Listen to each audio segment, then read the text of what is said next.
ఆ గాంధీలు ఇలా హైదరాబాద్కి వస్తలేరు, ముఖం చాటేసినటువంటి పరిస్థితి. ఇలా రివ్యూ చేయాల్సిన బాధ్యత లేదా? మరి 6 గ్యారంటీలు అమలు చేస్తామని చెప్పాం, చట్టబద్ధత తెస్తామని చెప్పాం, ఇంకా ఎందుకు అమలు కాలేదని మరి ఆ రాహుల్ గాంధీ ప్రియాంక గాంధీ రేవంత్ రెడ్డిని అడగాల్సిన బాధ్యత లేదా అని నేను అడుగుతా ఉన్నా. మరి ఆ రోజు ఎన్నికల ముందు గల్లీ గల్లీ తిరిగిన గాంధీలు ఇవాళ ఎందుకు ముఖం చాటేస్తున్నారో రాష్ట్ర ప్రజలకు సమాధానం చెప్పాలని చెప్పి నేను అడుగుతా ఉన్నాను. ఈ రేవంత్ రెడ్డి గారు కూడా ఆ రోజు గ్యారంటీ కార్డుల కంటే కూడా రెచ్చిపోయి చెప్పిండు, అవ్వకిస్తాం కోడలికి ఇస్తామన్నాడు, ఇద్దరికీ పెన్షన్ ఇస్తామన్నారు, రైతుకి ఇస్తాం కౌలు రైతుకు ఇస్తాం, ఇద్దరికీ ఇస్తామన్నాడు. ఎన్నికల ముందేమో రజనీకాంత్ లెక్క మాట్లాడిండు, ఎన్నికలు అయినాక రేవంత్ రెడ్డి గజనీకాంత్ లాగా మారిపోయింది ఈరోజు. ఇవాళ ఇప్పుడు అన్ని కటింగ్లే, ఏది చూసినా కటింగ్లే పెడుతుండు. ఎట్లా ఉందంటే చీఫ్ మినిస్టర్ రేవంత్ రెడ్డి కాదిన cutting minister, cutting master Revanth Reddy అయిపోయింది. ఈయన చీఫ్ మినిస్టర్ రేవంత్ రెడ్డి కాదు, కటింగ్ మాస్టర్ రేవంత్ రెడ్డి. 2 రకాల కటింగ్లు. ఒకటేమో కేసీఆర్ గారు ప్రభుత్వం ప్రారంభించిన మంచి పనులు, బీఆర్ఎస్ ప్రభుత్వం చేపట్టినటువంటి కార్యక్రమాలకు, భవనాలకు కానీ, ఆసుపత్రులకు కానీ, స్కూళ్ళకు కానీ, కాలేజీలకు కానీ, ఫ్లైఓవర్లకు కానీ, బ్రిడ్జిలకు కానీ, ఎస్టీపీలకు కానీ రిబ్బన్ కటింగ్ చేస్తుడు పోయి. ఒకటేమో రిబ్బన్ కటింగ్, ఇంకోటేమో కేసీఆర్ గారు ప్రారంభించిన మంచి పథకాలు ఉంటే వాటిలో కటింగ్ పెట్టుడు. Like Kalyana Lakshmi cutting, KCR kit cutting, nutrition kit cutting, CM breakfast స్కీమ్కు కటింగు, ఫీజు రియంబర్స్మెంట్కు కటింగు, బతుకమ్మ చీరలకు కటింగు, దళిత బంధు కటింగు, అన్ని కటింగులు పెట్టుడు. అయితే రిబ్బన్ కటింగు లేకపోతే సంక్షేమ పథకాలకు కటింగు. ఇంతకు మించి రేవంత్ రెడ్డి చేసిన ఏముంది మంచి కార్యక్రమం? ఇవాళ ఎందుకు 6 గ్యారంటీల మీద అసెంబ్లీలో మాట్లాడతామంటే శాసనసభ పెట్టకుండా పారిపోతాడు? మొన్న అసెంబ్లీ జరిగేటప్పుడు మేము అడిగినాం 10 రోజులు అసెంబ్లీ పెట్టండి అంటే ఒక్కటే రోజు కాళేశ్వరం మీద పెట్టి బురద జల్లి నెగటివ్గా మమ్మల్ని మాట్లాడనీయకుండా, మాకు మైక్ ఇవ్వకుండా బురద జల్లి పారిపోయింది. నిజంగా నువ్వు అంత మంచిగా చేసేది ఉంటే శాసనసభ పెట్టకుండా ఎందుకు పారిపోతా ఉన్నావు? మార్పు అన్నారు. మీరు తెచ్చింది ఏముంది? ఏ మార్పు తప్ప మార్పు లేనే లేదు. ప్రజలను ఏమార్చడం తప్ప రేవంత్ రెడ్డి కాంగ్రెస్ ప్రభుత్వం తెచ్చిన మార్పే లేదు ఈ రాష్ట్రంలో. అంతా మోసం అనేటువంటి విషయం ప్రజలకు అర్థమైంది. అందుకే మేము ప్రజల్ని కూడా కోరుతా ఉన్నాం, ఈ గ్యారంటీ కార్డులు తెలంగాణలోని ప్రతి ఇంటింటికి ఈ ప్రభుత్వం ఆ రోజు గ్యారంటీ కార్డులు ప్రభుత్వం పంపింది.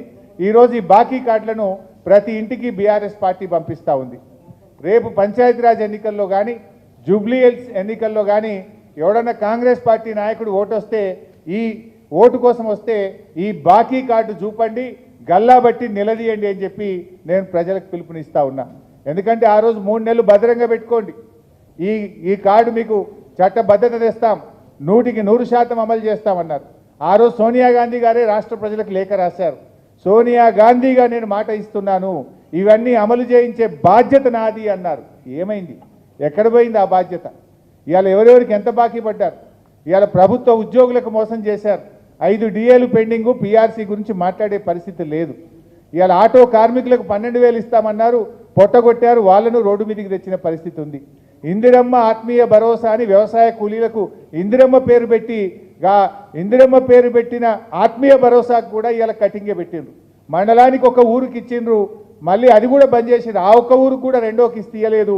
మిగతా గ్రామాలకు, మిగతా కూలీలకు ₹1 ఇయ్యలే. ఇందిరమ్మ ఆత్మకు శోభిస్తుంది. ఇందిరమ్మ పేరు పెట్టిన ఇందిరమ్మ ఆత్మీయ భరోసాకు కూడా కటింగ్ పెట్టిండ్రు. వ్యవసాయ కూలీలను కూడా మీరు మోసం చేసినటువంటి పరిస్థితి. మీరు మోసం చేయండి ఎవరిని? రైతులకు మోసం, మహిళలకు మోసం, విద్యార్థులకు మోసం, నిరుద్యోగులకు మోసం, ఆటో కార్మికులకు మోసం, ప్రతి వర్గాన్ని కూడా ఈరోజు కాంగ్రెస్ పార్టీ మోసం చేసింది. ఈ కాంగ్రెస్ మోసాల మీద, కాంగ్రెస్ మీద ఒత్తిడి పెంచి రైతులకు, రాష్ట్ర ప్రజలకు రావాల్సినటువంటి బాకీని ఈ ప్రభుత్వం మీద ఒత్తిడి పెంచి ప్రజలకు అందే విధంగా చూడడమే ప్రధాన ప్రతిపక్షంగా మా బాధ్యత. ఈ ప్రభుత్వం మీద ఒత్తిడి పెట్టాలి.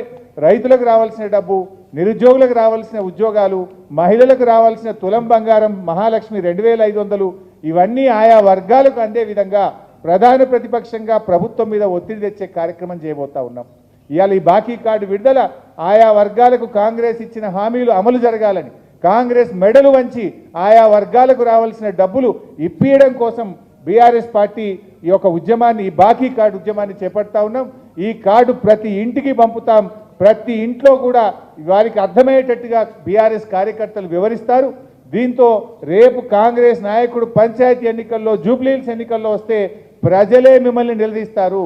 గల్లాబట్టి కాంగ్రెస్ నాయకులను అడగాలని, ఇవన్నీ ఇచ్చిన తర్వాతనే కాంగ్రెస్ పార్టీ గల్లీలోకి రావాలని చెప్పి ప్రజలు నిలదీసే రోజులు దగ్గరలో ఉన్నాయి.